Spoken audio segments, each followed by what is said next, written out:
cuántas marcas llevas puestas en estos momentos. Empiezan a contar y dicen, tengo 5, tengo 6 marcas puestas, o sea, desde los zapatos, las camisetas, el reloj, si es un reloj inteligente, entonces tiene más propiedad intelectual, la chaqueta, todo tiene propiedad intelectual. Todo el día tenemos contacto con ellas, si escuchamos un podcast, si leemos un libro, si vemos una película en Netflix. Bienvenidos, somos Lina, Brandon y Cata, creadores de Insatisfechos Podcast. Creemos que la insatisfacción te puede llevar a un nivel de conciencia superior.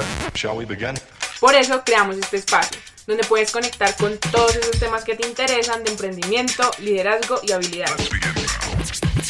Pero sobre todo te atrevas a vivir esa vida que deseas. Semanalmente invitamos a expertos y amigos que comparten historias con las que muchos se pueden sentir identificados. ¡Empecemos! Hola a todos nuestros oyentes, bienvenidos a Insatisfechos Podcast. Gracias por estar con nosotros una vez más compartiendo este espacio por y para ustedes.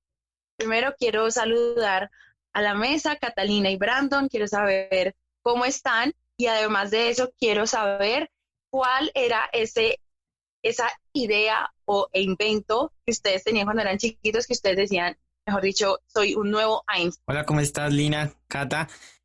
Bueno, digamos que así como recordando un poco, era como una casa que había construido que tenía ruedas, o sea, una casa como ambulante se podría decir. Ahora me doy cuenta que ya alguien lo hizo. Sí, ya existe, se llaman casas rodantes. Sí. ¿Y tú, Cata? A mí de pequeña me gustaban muchísimo los animales, entonces creo que tratando de recordar, también era como, no era una casa precisamente, sino era un lugar donde se guardaban los animales y para mí era como top la idea, pero obviamente pues ya existe, hay establos, hay bueno muchas cosas, pero creo que desde mi inocencia era eso. Bueno, mi idea sí era un poquito más fashion, pero también más aérea, y era que cuando yo era chiquita me encantaban las Barbies, todavía me gustan, pero me encantaban las Barbies, entonces cuando era chiquita yo me imaginaba que yo creaba una nave espacial que iba a Marte, pero que en la nave espacial había servicio de spa, había centro comercial y había todo lo que la Barbie deseara. Entonces yo me imaginaba llegando a Marte con todo el estilo del mundo. Bueno, chicos. Pero Elon Musk está tratando de hacerlo. Estilo interplanetario. Estilo interplanetario. Viajar al espacio con estilo. Entonces, la pregunta se las hago porque para el día de hoy tenemos a un experto en propiedad intelectual, Juan Salazar, es abogado, especialista en Derecho Administrativo y Propiedad Intelectual, fundador de Brandcop, especializada en Derecho del Entretenimiento, Derecho Corporativo y de la Propiedad Intelectual, con más de 120 marcas registradas al día de hoy. Juan, bienvenido a Insatisfechos, ¿cómo estás? Hola Lina, gracias por la invitación, también a Catalina y a Brandon por este espacio y muy contento y feliz de hablar de un tema que nos apasiona, que nos gusta, que es la propiedad intelectual y la tecnología. Súper, Juan. Básicamente es muy importante porque estamos digamos que en una era, podríamos llamarla del conocimiento, donde tenemos auges de negocios online, donde las ideas tienen que ser como patentadas o registradas, porque alguna vez escuché, por ejemplo, ¿qué pasaría si, no sé, Batman o Superman le quitan como su registro o ese tipo de cosas? Entonces, en esta era del entretenimiento y de una era también como digital, es muy importante el tema de la propiedad intelectual y el registro, digamos, de proteger nuestras ideas como tal. Tal vez escuchaste, yo hice una conferencia hace un tiempo para TED, donde generábamos una hipótesis: qué pasaba si Disney, que se quedaba sin Mickey Mouse, o si la Cenicienta ya no tenía trabajo. Entonces planteaba yo esa hipótesis de qué pasaría, porque por generaciones conocemos que Disney no solamente es para niños, para jóvenes, para adultos, para todos. Básicamente representa un valor cultural, de entretenimiento muy alto. Y no solamente es el registro, creo que lo iremos hablando a lo largo del podcast, porque el registro es solamente una etapa. También es la forma de conocer cómo yo puedo explotar mi conocimiento, cómo puedo transferir mi conocimiento, cómo puedo vivir del arte, cómo puedo vivir de mis inventos, cómo puedo vivir de temas que pueda yo distribuir por medio de plataformas digitales, por ejemplo. Súper, y digamos retomando un poco lo que estaban comentando es que en ese preciso momento, quizás para nuestros oyentes, estamos en un momento de pandemia 2020. Creo que muchas de las personas en su casa han desempolvado esas ideas que tenían, han empezado proyectos a vender por redes sociales, a crear sus propias páginas web, producir cosas. Entonces ahí es muy importante que las personas, y creo que digamos que en toda la historia siempre han habido este tipo de inventos. Entonces, ¿cómo poder proteger las ideas, como decía Catalina, y como decías Juan, poder vivir de esas ideas y de los inventos pues que hagamos? Bueno, Brandon, muy importante lo que dices porque pienso que el COVID-19 pues no de todo es negativo, del todo no es negativo porque yo lo he denominado como que el antídoto perfecto para la procrastinación. Es uno de los antídotos que hemos usado para desempolvar esos proyectos que teníamos ahí guardados. Pero también estoy muy de acuerdo con Lina. Por ejemplo, Lina quería una casa de Barbies en el espacio. Y uno a veces piensa que debe ser el invento o la creación intelectual, mejor dicho, revolucionaria y que nadie se la haya inventado, ni Elon Musk lo haya hecho, pero a veces no es así.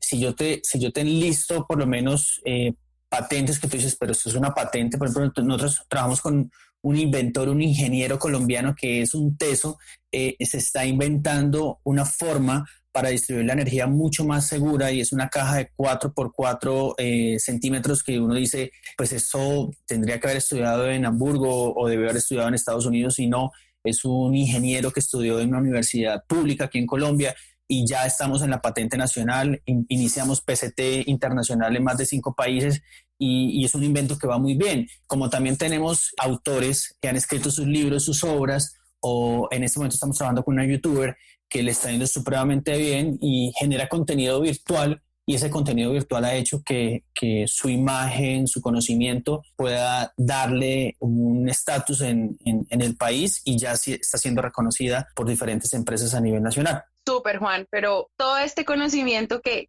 tienes obviamente tiene un trasfondo. Entonces empecemos con tu historia. Así que cuéntanos cuál fue esa insatisfacción para que llegaras a donde estás hoy o qué estabas haciendo. Bueno, lo que tengo claro es que todavía no estoy en el punto donde quiero estar. Estoy en el camino hacia donde yo quiero llegar. Tal vez es más un camino que un lugar al donde vamos a llegar. Me llama mucho la atención el nombre del podcast porque uno dice, ¿por qué estoy insatisfecho? Y lo insatisfecho puede tener 2 puntos de vista, negativos o positivos. Prefiero ver primero el positivo. En el mío, nos vamos ya hace unos años, quería ser deportista. Creo que eso a muchos jóvenes nos interesaba, por ejemplo, en esa época. Yo nací en la época donde madrugábamos a ver a Juan Pablo Montoya correr las 500 millas de Indianápolis, cuando conocíamos y sabíamos que existía el Pibe Valderrama, Asprilla, Iván René Valenciano, y pues quería ser deportista, entonces me metí a jugar fútbol, era re malo, era la mejor banca, creo que competía con James Rodríguez a ver quién era la banca más eterna. Después me metí al baloncesto, me metí a natación, logré competir algunos campeonatos nacionales con natación, con baloncesto, practiqué taekwondo. En esa época me decían Coldeportes, pero básicamente lo que yo estaba haciendo, no lo sabía en ese momento, era que yo quería ser deportista, pero estaba explorando cómo era el mundo del deporte. Y hoy en día, pues pasó el tiempo y entendí que hoy me dedico a ser abogado de deportistas. Entonces, por ejemplo, hemos manejado contratos de esos ídolos de esa época y hoy también asesoramos a ídolos de esta época. Entonces pasé también por un tiempo por el periodismo, que mi papá y mi hermana son periodistas toda la vida, son periodistas que les va muy bien, pero tenía yo esa vena de entender más sobre los negocios, de entender cómo funciona la industria y empecé a estudiarlo. La verdad, al principio a mí no me gustaba el derecho. Los 2 primeros años fueron una tortura porque en mi ciudad había 3 opciones para estudiar. O estudiabas derecho, o estudiabas medicina o una ingeniería. La medicina me gustaba, pero la ingeniería nunca me llamó la atención. No porque no me fuera mal con los números me encantan. Lo que pasa es que precisamente uno en esa insatisfacción o estar insatisfecho en esa juventud, pues trata uno de ser rebelde y buscar que pronto llegue a solucionar o que cosa diferente logra uno hacer, y me encontré con el derecho gracias a mi papá y un amigo de mi papá que me dieron la oportunidad de explorar una herramienta nueva, porque también tenía supremamente claro que es muy pertinente lo del podcast de ustedes, porque tenía claro qué no quería hacer, ¿sí? Con base a lo que tenía claro, lo que no tenía que hacer, empecé a buscar lo que sí quería hacer, lo que me dejara satisfecho. Entonces yo tenía claro que no me iba a dedicar a derecho de familia, que no me gustaba mucho el derecho penal, que tal vez no me iba a dedicar a un tema que de pronto para algunos abogados más les apasiona, pero en esa búsqueda, creo que fueron unos casi 4 años, empecé a encontrarme con la propiedad intelectual, con el derecho del entretenimiento, con el derecho administrativo enfocado a estos temas de tecnología, y pues hoy en día es a lo que me dedico y a lo que quiero estudiar todos los días. Me apasiona, prácticamente esa es la historia de por qué llego yo a dedicarme a la industria del entretenimiento desde el punto de vista legal y específicamente al tema de la industria del deporte. Ya nos contaste un poquito sobre cómo llegó ese momento de insatisfacción. Ha sido como constante, pero llegó un momento en tu trabajo en el que no estabas tan satisfecho de lo que estabas haciendo. Yo venía trabajando para unas entidades estatales y básicamente ya llevaba 2 años y haciendo casi lo mismo, entonces venía como en una monotonía y yo decía, bueno, ¿en qué momento de aquí voy a crecer, voy a continuar una etapa de crecimiento? Y un día, pues hablando con un amigo, me dijo, de esos amigos que lo regañan a uno, y para mí son los buenos, porque el que te aplaude todo, pues también hay que dudarlo, pero es ese tipo de amigos que te dicen, venga, tú llevas tanto tiempo asesorando a la gente, asesoras y asesoras en temas de emprendimiento, asesoras, pues tú no has creado tu empresa. Eso fue en el año 2015.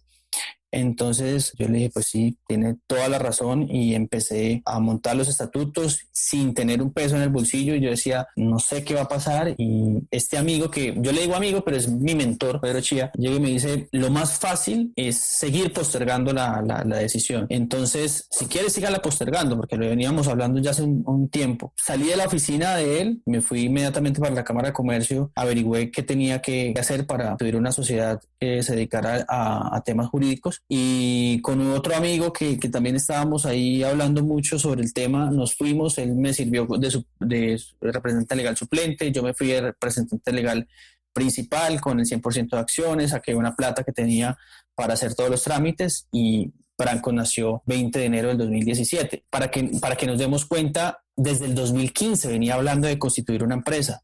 Me demoré 2 años en tomar una decisión. Entonces ahí está el asunto, que una vez tomé la decisión, pues ya hoy se ha convertido en lo que tenemos. Súper, y creo que pues digamos que analizando y estudiando un poco la empresa, es una empresa que primero está tratando un tema que a mi parecer, en Colombia estaba muy dejado atrás, que era todo el tema de la propiedad intelectual, porque no, pues digamos que la propiedad intelectual no es como que te la digan en la universidad como muy por encima, quizás en la ingeniería, pronto sí me la dijeron en algún momento por el tema de patentes y todo el tema, pero creo que la propiedad intelectual, tú nos contabas de que uno tiene contacto el diario vivir con ella. Mira, la propiedad intelectual para mí no es nueva, para muchos es nueva, pero si te digo, desde el punto de vista histórico de la propiedad intelectual, las primeras como hechos históricos es plena revolución industrial, el Estatuto de la Reina Ana. Tenemos, por ejemplo, en Colombia, la Ley 23 es del 82, o sea, 1982.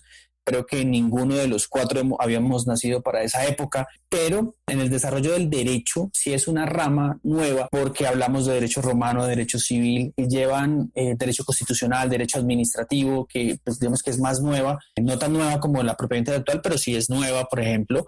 Pero hablamos de años trabajando este tema. Y lo que me llama la atención es que la propiedad intelectual está en todas partes. O sea, está uno desde que se levanta hasta que se acuesta. Yo siempre le hago una pregunta a las personas, es ¿cuántas marcas llevas puestas en estos momentos? Empiezan a contar y dicen, tengo 5, tengo 6 marcas puestas, o sea, desde los zapatos, las camisetas, el reloj, si es un reloj inteligente, entonces tiene más propiedad intelectual, la chaqueta, todo tiene propiedad intelectual. Todo el día tenemos contacto con ellas, si escuchamos un podcast, si leemos un libro, si vemos una película en Netflix, si pronto usamos un aparato que tiene patente, entonces siempre vamos a tener contacto con la propiedad intelectual de forma directa o indirecta. Y queríamos saber cuál fue el reto de crear Branco.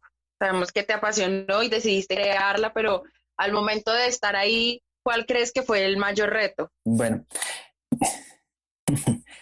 me da risa esa pregunta porque si yo quisiera hablarle desde el punto de vista de lo que todo el mundo quiere escuchar es, sí, el reto fue la disciplina, fue ser disruptivo, digamos que eso es más de lo mismo y uno tiene que ser muy real y yo siempre he intentado caracterizarme por ser muy auténtico. El mayor reto fue la procrastinación, demorarme en tomar una decisión. Eso ha sido algo que en los últimos semestres me he dedicado a combatir porque uno queda, y no sé si alguien que está escuchando en estos momentos dice, tengo esa idea, entonces quiero escribir el libro. Entonces conozco un amigo que quiere escribir el libro y hace 3 años me dice lo mismo, pero hombre, comienza, arranca.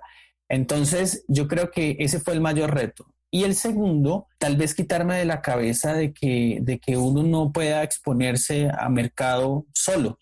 Pues digamos que siendo empleado, ya sea público o privado, pues tú tienes el respaldo de una entidad, tienes el respaldo de una compañía y a veces, pues si uno la embarra dentro de una empresa, pues llegan otros compañeros a ocupar ese hueco de pronto que se haya generado, pero uno en el emprendimiento es solo frente a los problemas, no solo para sacar adelante el tema, porque sin empleados, de todas maneras, había gente que me ayudaba, amigos, conocidos, familiares, entonces siempre uno va a tener alguien que le ayude. ¿Sí? Siempre va a haber alguien que le facilite las cosas. Así usted tenga 0 empleados. Ya los empleados llegaron fue como a los 6 meses. Fue la primera persona que entró a la firma. Pues hicimos una muy buena conexión. Ella duró casi 2 años trabajando con nosotros. Y así ha pasado. La evolución es constante y el reto es de todos los días y creo que todos los días lo ponen a uno a pensar qué hay que hacer con el modelo de negocios. Yo, por ejemplo, ahorita lo del tema de la pandemia nos hizo revisar muy bien hacia dónde le íbamos a apuntar, porque eso no es algo, eso no es letra muerta que hay que dejarlo ahí en la misión y la visión. Eso hay que verlo y revisarlo todos los días. Juan, claramente cuando hablas de tu compañía, hablas con un sentido de pertenencia muy grande sobre la propiedad intelectual, pero ¿por qué te apasionaste por la propiedad intelectual? Le puedo confesar que no me han hecho esa pregunta. Me apasioné, creo que en el momento de que entendí que, primero que la propiedad intelectual está en todas partes. Eso digamos que me llamó la atención. Y segundo, a mí siempre me ha gustado emprender y me apasiona mucho yo cuando hablo con un deportista y me cuenta con esa pasión y con ese amor a lo que se dedica. Yo creo que hay una conexión muy clara.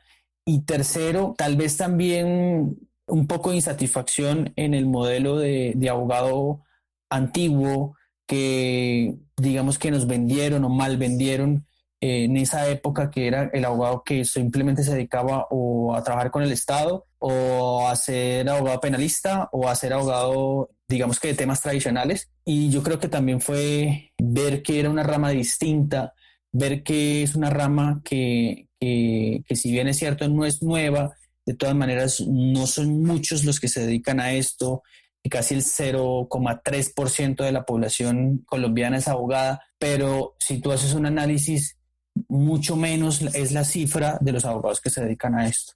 Entonces es una rama donde hay buen campo, donde hay buena competencia, hay abogados muy buenos, pero también hay una proyección y yo creo que uno también tiene que escoger una rama de lo que usted sea, de ingeniería, de lo que sea. Por ejemplo, ahorita me está inquietando muchísimo todo lo que tiene que ver con analítica de datos, con inteligencia artificial, con machine learning.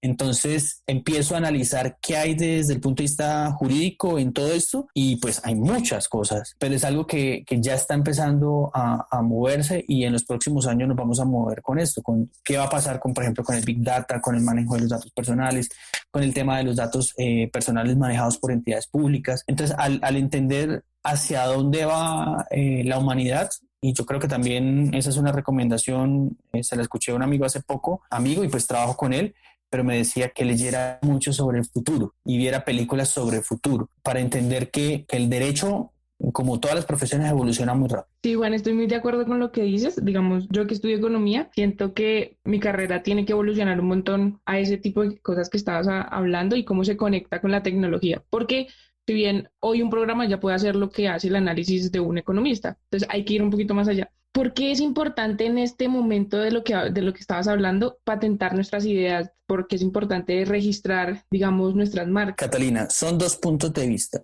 Yo lo divido siempre de esta manera. Primero, los puntos de vista negativos. Llamémoslos negativos, pero son como los puntos de vista de cuidado mejor. Primero, porque pues nadie puede llegar a apropiarse de algo que es tuyo o que tú desarrollaste. Dos, evitar de pronto que terceros se hagan pasar por ti o por tu proyecto o por tu empresa. También combatir de pronto a aquellas personas que intentan plagiarnos o que intentan usurparnos o que intentan copiar de forma indebida y sin la debida autorización. Eso digamos que es el punto a combatir desde el punto de vista negativo. Posiblemente podernos defender muy bien en una demanda si alguien genera una infracción. Desde el punto de vista legal, todo lo que yo pueda hacer para corregir un problema. Ahora, desde el punto de vista positivo, sencillo, que lo mío lleve mi nombre, ¿sí? O sea, que yo sea el dueño del aviso, ¿sí? Que yo sea el dueño del asunto, o sea, que pueda tener ese, como se dice en el derecho de autor, ese derecho de paternidad. Segundo, entender que proteger me permite también ampliar mi gama de negocios. Entonces, entender que puedo hacer licencias, que puedo vender tecnología,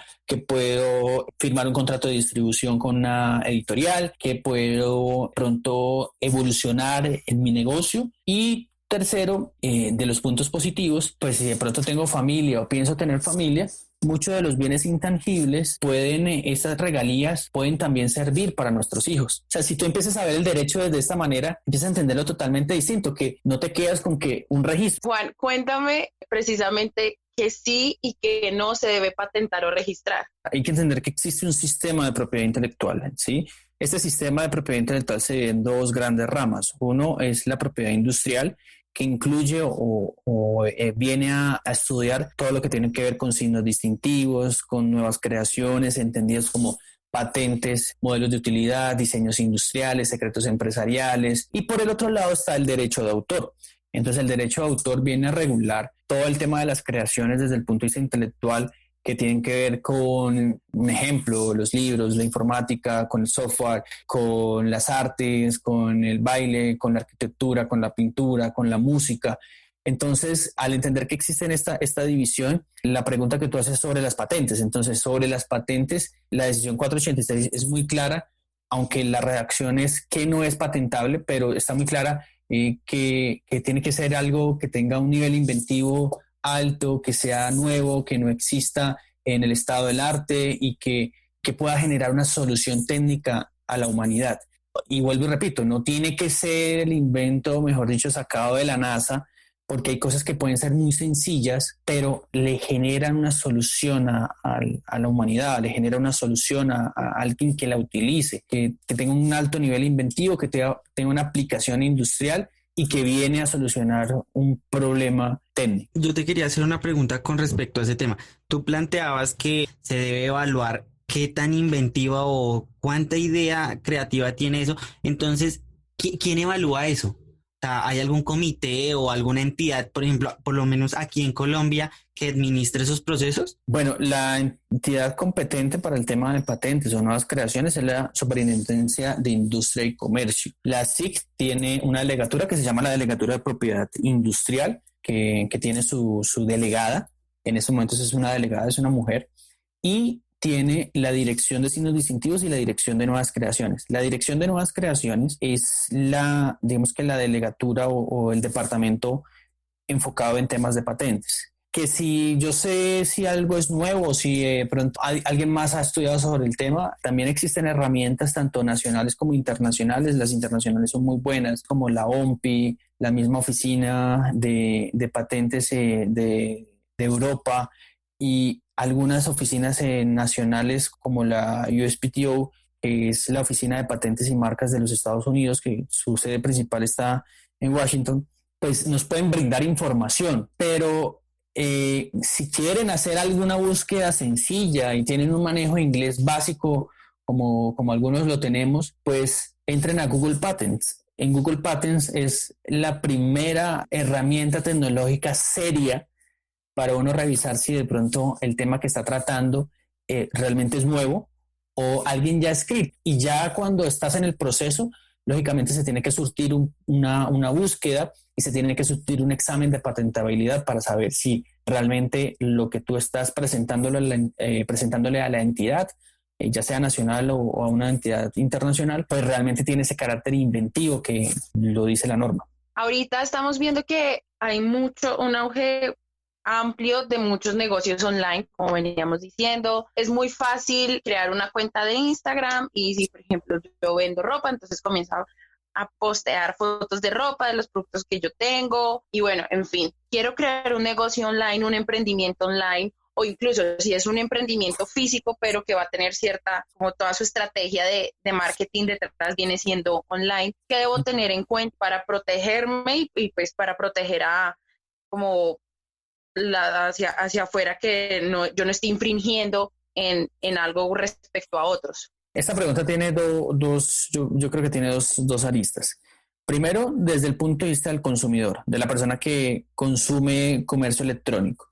Y la otra es desde el punto de vista del proveedor del comercio electrónico, entendido como productor o como simple proveedor, porque yo puedo ser el que produzco zapatos, por ejemplo, o diseño zapatos y los vendo directamente yo, o lo hago a través de una plataforma, un marketplace, donde existan varias marcas y se pongan a disposición del público. Como consumidor tengo que entender que lo primordial que hay en la relación de consumo en comercio electrónico y sobre todo en temas de propiedad intelectual es que yo esté comprando en sitios seguros y confiables. Que realmente si me están vendiendo esos tenis Adidas que me encantan, sean los Adidas originales y no sean los Adidas con Z, que de pronto a la tercera corrida ya se despegan. Entonces, la propiedad intelectual también no es ajena al mundo digital. Creo que al ser una herramienta nueva del derecho y es una herramienta muy dinámica y transversal, hay que tener en cuenta que, por ejemplo, el uso no autorizado de imágenes o de marcas en Internet pues no está permitido. Si bien es cierto, a veces se da que uno comercialice por redes sociales, también la venta por redes sociales no es una venta abierta, porque existen unas reglas que primero son las reglas de la comunidad. Entonces, en la comunidad de Instagram, la comunidad de TikTok, la comunidad de Facebook, hay unos que venden por Twitter. Digamos que hay varios sitios, pero entender que si yo autorizo el compartir esa información, se la estoy autorizando a las herramientas, estoy utilizando a la red social y no se la estoy autorizando a un tercero. O sea, como un día me dijo una persona, bueno, pero es que yo encontré eso en Internet y pues es de Internet, eso no es de nadie. Eso no es cierto, eso es totalmente falso, que porque está en Internet no quiere decir que no sea de nadie. En Internet también se puede proteger la propiedad intelectual, por ejemplo, lo hacemos y a veces uno no se da cuenta, pero cuando tú pagas la cuenta de Netflix, pues estás pagando un porcentaje también a ese autor, a ese productor, a ese director, y eso no es de nadie, eso no es cierto, hay que tener cuidado con eso, porque yo no puedo estar vendiendo libros o compartiendo libros sin la debida autorización de su editor o de su autor. No puedo estar distribuyendo música, distribuyendo películas. Hoy hay muchos software con inteligencia artificial que logran verificar dónde se están haciendo esos usos indebidos y también las mismas herramientas, no solamente de comercio electrónico, sino las mismas redes sociales están ayudando a que esas reglas de comunidad, como ellos le dicen, pues se cumplan. Por ejemplo, la semana pasada encontramos que habían creado un perfil falso de un deportista que nosotros asesoramos. Presentamos la queja ante la red social y mire, nos demoramos 10 minutos. En eso nos demoramos 10 minutos y ya el perfil se había dado de baja. Entonces, a veces dicen, no, pero es que uno le escribe a Instagram o le escribe a Facebook y se demora. Pero, por ejemplo, en este caso, y lo he hablado todos estos días, fueron 10 minutos que nos demoramos para cerrar una cuenta falsa de un deportista en redes sociales. Entonces, entender que no hay una total libertad, que sí es difícil, sí lo es. Tampoco les voy a decir que bueno, ahora es más fácil controlar. No, ahora es mucho más difícil porque entonces están cambiando constantemente de cuentas o existen delitos que se están cometiendo a través de Internet, como la suplantación, como el robo de información, como el tema de clonar tarjetas de crédito. Entonces ahí se abre todo un tema grande, gigantesco de riesgos para la comunidad, porque pues ya no estamos aquí frente a frente haciendo un negocio, sino estamos detrás de una pantalla. Y lo otro es que se amplía el espectro, entonces ya, por ejemplo, emprendedores que vendían solamente en una región, ¿sí? Pues, por ejemplo, emprendedores que vendían solamente en Cúcuta o que vendían solamente en Bogotá, hoy están vendiendo a otros países o a otras ciudades, ¿sí? Entonces, yo creo que también esto es positivo. Yo te quiero hacer una pregunta, Juan. Digamos, como dentro de todo este proceso de ya viendo la magnitud de la propiedad intelectual, por ejemplo, si yo quiero patentar mi nombre, ¿lo puedo hacer? Bueno, primero es entender que existe el sistema y el nombre sería por intermedio de una marca, un signo distintivo. El registro o el registro de signos distintivos que tienen que ver con el nombre, básicamente será para personajes famosos, deportistas que tienen un reconocimiento. También le hemos hecho registros de signos distintivos a personas como Karen Suárez, que es una youtuber, como Juan David Aristizábal, que es un escritor. Pues ellos tienen y gozan de un reconocimiento. Tienes que tener ese elemento de que pues, lógicamente sea distintivo, porque una cosa es el registro de nombre en la registraduría, básicamente. Una cosa es estar con su nombre, que es un atributo a la personalidad, y otra cosa es que para un servicio específico, como por ejemplo el de Karen, para temas de educación financiera, ella es Karen Suárez, ella es única con ese nombre, no va a existir otra persona que se llame Karen Suárez para esa categoría. Entonces también entenderlo así. De todo esto que hemos hablado, quiero que empecemos ya a dejar algunos tips o algunos aprendizajes claros. Si yo hoy quiero crear una empresa, ¿qué debo tener en cuenta para hacer las cosas bien y no infringir, digamos, en marcas, no, digamos, hacer un copy de algo que ya se esté haciendo? Yo creo que lo primero es informarnos. La información está al alcance de un Google. Entonces, creo que esa premisa que le decían a uno en la universidad, el desconocimiento del derecho no exime de responsabilidad, creo que yo la traigo hoy a colación o la traigo hoy a tiempo presente y la reformé un poco de la frase porque es un principio del derecho. El no averiguar en Google no lo exime de la burrada que vaya a hacer. Tener claro de que si yo voy a sacar un producto, un ejemplo, si yo voy a vender pizza y le quiero colocar, en vez de colocarle Domino's, le coloco Domino's con Z. O sea, lo mínimo que tú puedes hacer es entra a Google, ve, y si está, pues trata de pensar que tiene una protección no solamente nacional, sino internacional, y empezar a hacer las cosas bien. Yo creo que también es un tema no netamente de abogados y de leyes, es un tema más de ética, de que si usted va a usar un logo, pues hermano, si lo consiguió en Google y sabes que por lo menos lo diseñó otra persona, pues no te vayas a apropiar de él. O si de pronto estás haciendo cosas en redes sociales y hoy es más común, entonces empiezan a copiar la forma de los copies, empiezan a copiar la forma de los posts. Y yo creo que una cosa es la esfera legal y otra cosa es la esfera ya de valores. Entonces, arrancar con informarse. Segundo, buscar de pronto si tienen un amigo abogado o conocen de empresas que se dediquen a esto, pues averiguar. Muchas veces las consultas nos pueden sacar de líos y nos pueden evitar problemas y litigios. Y tercero, ya si usted ve que el negocio empieza a tener unos réditos económicos, empieza a tener una serie de beneficios, pues ya uno tiene que definir que de esas ganancias sacar un porcentaje para temas de propiedad intelectual. Yo pienso que no hay que afanarnos y eso también es un asunto porque yo prefiero registrar una marca que a la vuelta de 5 años, 10 años sea una marca súper exitosa a hacer simplemente hacer un mercader del registro marcario, entonces que por tener 200 marcas yo vaya a ser más famoso o no. ¿Esto por qué lo digo? Porque entonces hay gente que quiere registrar todo y no ha probado el servicio, no ha probado el producto. Entonces salen a mercado y a los 2 años tú ves, esa marca ya no está. Entonces también hay que jugar mucho con el tema del emprendimiento, entender cómo funcionan los negocios. Si ves que la marca está teniendo tracción, que está teniendo ventas, que la gente ya quiere consumir esa marca, lo mejor que pueden hacer es ir a registrar. Si yo en este preciso momento, iniciamos con una compañía, estamos en ese proceso como de ver si funciona el servicio o producto que estamos dándole al mercado, si funciona, pero digamos que no nos registramos formalmente y en un momento alguien lo registra oficialmente. hay un proceso de evaluación de decir como, oye, no, tú creaste el nombre porque viste que estaba generando, digamos, un posicionamiento o tiene, digamos, un privilegio el que lo creó desde el principio y va haciendo y el que produce o presta ese servicio.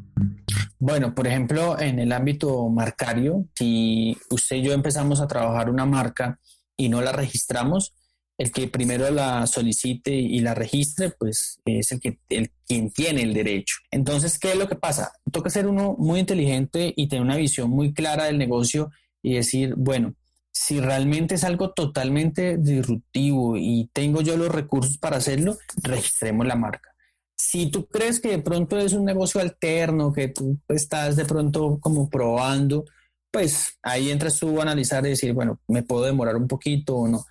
Y esto por experiencia te lo digo, o sea, compañías que tienen más de 15 marcas diferentes, ellos nos envían a la oficina 4 o 5 marcas.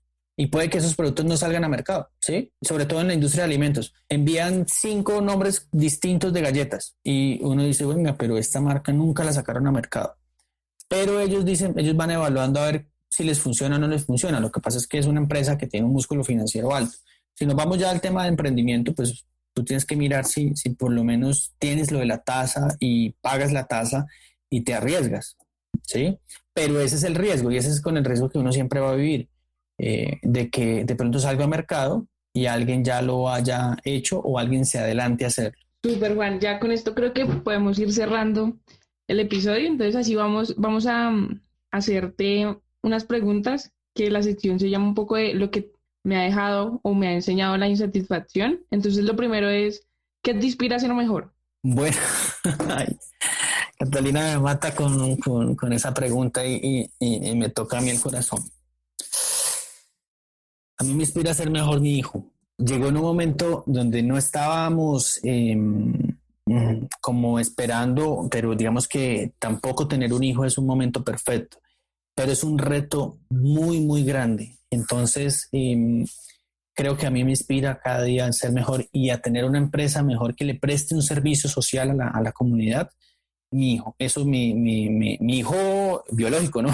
Porque a veces dice la gente, mi emprendimiento es mi hijo, pero cuando tengan hijos, les voy a decir que eso es otro cuento. Creo que mi hijo biológico, que es Jerónimo, es el que me impulsa a ser cada día mejor y a sacrificarme o más bien a dedicarle el tiempo que necesito a las cosas profesionales. La siguiente pregunta va muy relacionada con eso y es, ¿qué mundo le quieres dejar a Jero? Una pregunta muy compleja, es supremamente compleja porque si uno cae en lo idealista, a veces puede quedar insatisfecho. Yo creo que el mundo que le quisiera dejar es uno que me mostró mi generación, que me mostró mi papá, donde la palabra vale, donde los compromisos valen y que no necesariamente tengan que llevarlos a un escrito. La otra pregunta es, ¿qué consejo le darías a tu yo de 5 años? Se lo repito casi todos los días a ese niño interior, que deje el miedo y que no se demore en tomar decisiones. Uno a veces por pensar o querer que existe un momento perfecto, no se lanza a hacer cosas. Y si tú te das cuenta, los momentos perfectos no existen. O sea, hace 3 meses nadie iba a pensar que íbamos a estar encerrados. Entonces, yo esperar que el momento sea perfecto para lanzar un producto, pues creo que no va a pasar. Super Juan. Juan, a este momento de tu vida, ¿qué cambiarías de ella? Para serle honestos, a veces la cabeza a uno le juega de pronto momentos no muy claros. Entonces, yo sí cambiaría no de la vida, sino cambiaría de mí, de cómo yo manejo las cosas. Cambiaría un poco a ser tan condescendiente con las personas. ¿Cuál ha sido el libro que te marcó significativamente o el último que te has leído que te dices súper recomendado? Bueno, la verdad con los libros no soy muy juicioso porque tengo varios al tiempo. Entonces, agarro uno, leo un rato y todo. Primero, El Principito. El Principito fue un libro que además en una época no me lo dejaban leer, pero fue uno de los que me gustó mucho. Después leo Padre Rico, Padre Pobre de Robert Kiyosaki y sin entrar a un tema de finanzas ni nada de eso, sino que entendí muchas cosas ahí. digamos que en este tiempo presente me he dado la oportunidad para leer sobre temas técnicos de inteligencia artificial y comercio electrónico y me ha gustado muchísimo. Hay un libro de derecho del comercio electrónico que básicamente lo lleva a todas partes. Y hay otro, el método Lean Startup. Este método Lean Startup es muy bueno, es para los emprendedores, creo que es un libro casi obligatorio. Y ya para finalizar, la sexta pregunta es como, si tuvieras la oportunidad de conversar con alguien por última vez, ¿con quién sería? A mí sí me hubiera gustado hablar con Kobe Bryant antes de que se fuera. Me parece que es un personaje y es ese tipo de deportistas que han sido leyendas. Y me hubiera gustado haberme sentado con él 30 minutos o 40 minutos y preguntarle cosas. Me parece que es una leyenda, es un tipo berraquísimo, deportista. Genial. Bueno, chicos, qué gran espacio hemos tenido y en serio definitivamente aprendí un montón. En serio que cada vez nos llenamos de más conocimiento. A Juan, muchísimas gracias por acompañarnos en este espacio. Juan, por favor, déjanos todas tus redes sociales, correo, donde te podemos contactar y si nuestros oyentes tienen estos emprendimientos o estas dudas, se puedan acercar a ti y empiecen a ser más inteligentes en este aspecto. Bueno, muchísimas gracias por la invitación. Los felicito, chicos, porque están aprovechando las tecnologías para algo positivo y la tecnología, lo he hablado muchas veces en conferencias, la tecnología y lo digital pueden ser como un ladrillo. Tú con un ladrillo puedes matar a una persona mandándole un ladrillazo a la cabeza, pero también con un ladrillo puedes construir una casa o puedes construir un colegio. Entonces, con la tecnología ustedes están construyendo conocimiento y me parece supremamente valioso lo que están haciendo. ¿Dónde me pueden encontrar? Es muy fácil, gracias a la tecnología. Hoy pueden escribir por ejemplo, a veces respondo muy fácil en Instagram y en Twitter, @SalazarJuanca con K, y sin la A, SalazarJuanca, SZ, SalazarJuanca, o ingresen a la página de internet de Brandcloud. Ahí están todas las redes sociales, está el correo electrónico personal, está el correo electrónico empresarial. Está la página web, es www.brandcup.co. Brandcup, esta es nuestra página web y ahí ahí pueden conseguir toda la información. A todos nuestros oyentes, recuerden que estamos en Facebook e Instagram como @insatisfechospodcast. Ahí pueden compartirnos sus pensamientos, ideas, emprendimientos y todo lo que ustedes quieran difundir para generar comunidad. Recuerden que somos Lina, Brandon, Cata